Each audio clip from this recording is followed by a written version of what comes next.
César Gutiérrez Priego. Él es abogado especialista en Derecho Penal, Militar y Seguridad Nacional. César, bienvenido a Reporte MN. Al contrario, Abel, buenas noches, un placer saludarte. Pues escuchábamos y veíamos ya la información que se ha presentado en torno a este caso. Se le acusa a la alcaldesa de por lo menos 3 delitos y la fiscalía afirma que hay elementos prueba, es decir, datos prueba, por los cuales seguir en este proceso. Desde el punto de vista legal, desde el punto de vista jurídico, ¿en qué momento estamos ahora que suspenden a la alcaldesa de sus funciones? Mira, nos encontramos ante la ampliación de declaración del término constitucional que solicitó, de acuerdo a la vinculación de proceso que de alguna forma lo que está solicitando la Fiscalía General de Justicia de la Ciudad de México. Recordemos que en cualquier proceso penal a cualquier persona, independientemente de que sea un funcionario público o no, es la forma en cómo se lleva a cabo de acuerdo al Código Nacional de Procedimientos Penales. En este caso, al ser una persona que es encargada de una alcaldía de la Ciudad de México, que aparte es de oposición al gobierno de la ciudad, por supuesto que llama la atención, pero recordemos que la denuncia se presenta desde febrero de este año y de alguna forma encontraron elementos suficientes para llevarlo ante un juez de control, como bien lo mencionas, que funciona en el Reclusorio Norte.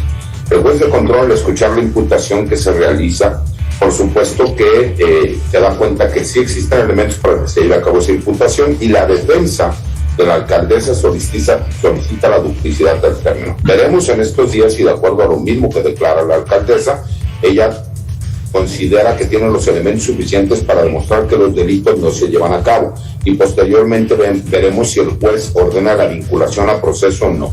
Pero se tienen que tomar estas medidas que se tomarían en el caso de cualquier ciudadano mexicano, y que de alguna forma pues ella será suplida por el director de gobierno, Jorge Medina, de acuerdo a lo que se ha comentado en las mismas declaraciones de la alcaldesa.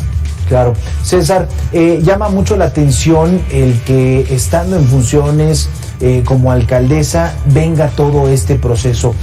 Para dejarle muy claro al auditorio de Mega Noticias, de Reporte MN, en estos casos, refiriéndonos a alcaldes y precisamente a la Ciudad de México, ¿no hay algún fuero que pueda evitar estos procesos o cómo es el mecanismo?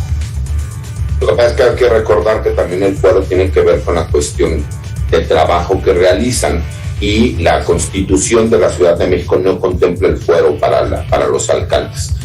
Es caso distinto en cada uno de los estados de la República, en donde algunas constituciones locales sí lo contemplan, la de la Ciudad de México no lo contempla.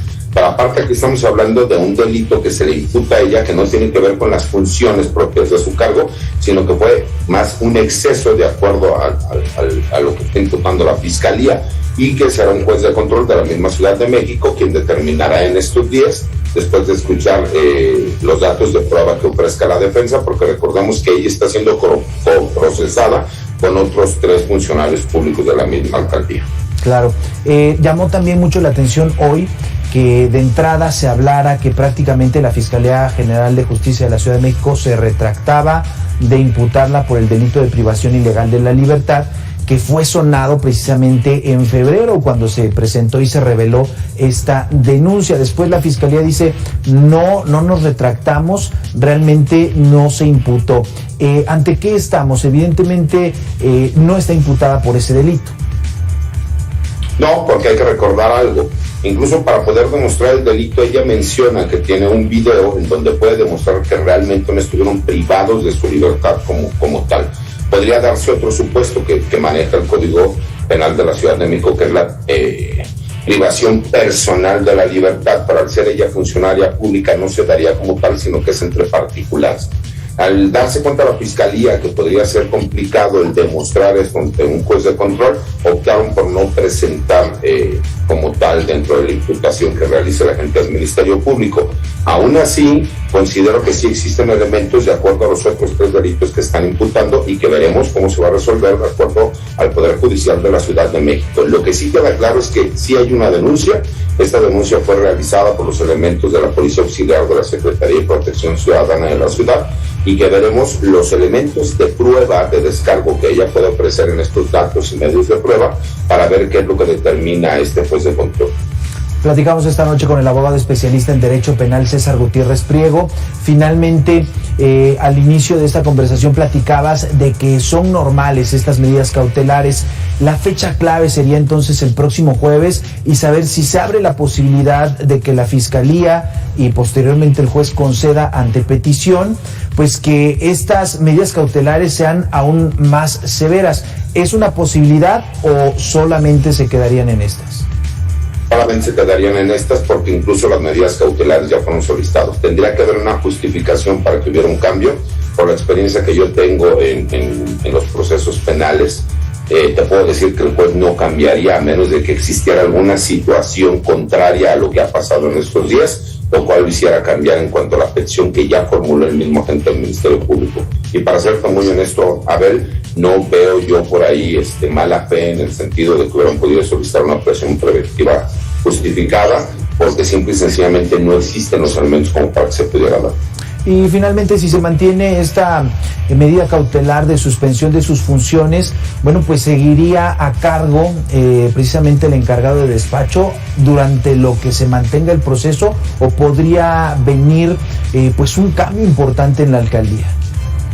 No se daría el cambio como tal, porque el encargado de despacho, en este caso José Medina, hasta que hubiera una sentencia en contra de la alcaldesa, no podría existir una destitución como tal, no se podría llevar a cabo porque incluso el mismo derecho administrativo no lo contempla como tal, y no se puede criminalizar el hecho de que a una persona se le juzgue por la presunción de haber cometido un delito. Por eso desde ahorita puedo decir, ¿existen datos suficientes para una vinculación a proceso? Sí, pero veremos si existen los datos suficientes para que esa misma vinculación a proceso termine en una sentencia. Ahí puede variar mucho en cuanto a la investigación complementaria y los diferentes datos y medios de prueba que ofrezca cada una de las partes. Claro.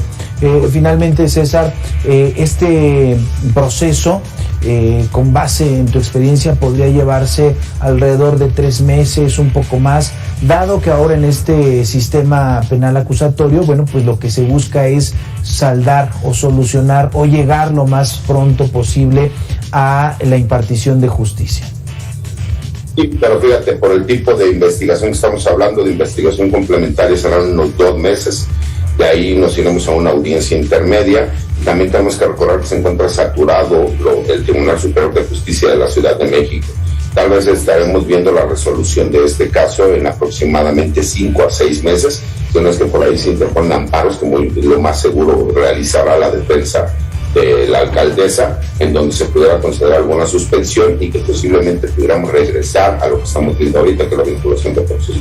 César Gutiérrez Priego, abogado especialista en Derecho Penal, Militar y Seguridad Nacional, muchísimas gracias por estos minutos para Reporte MN. Al contrario, Abel, un placer saludar. Bueno, pues ahí estamos.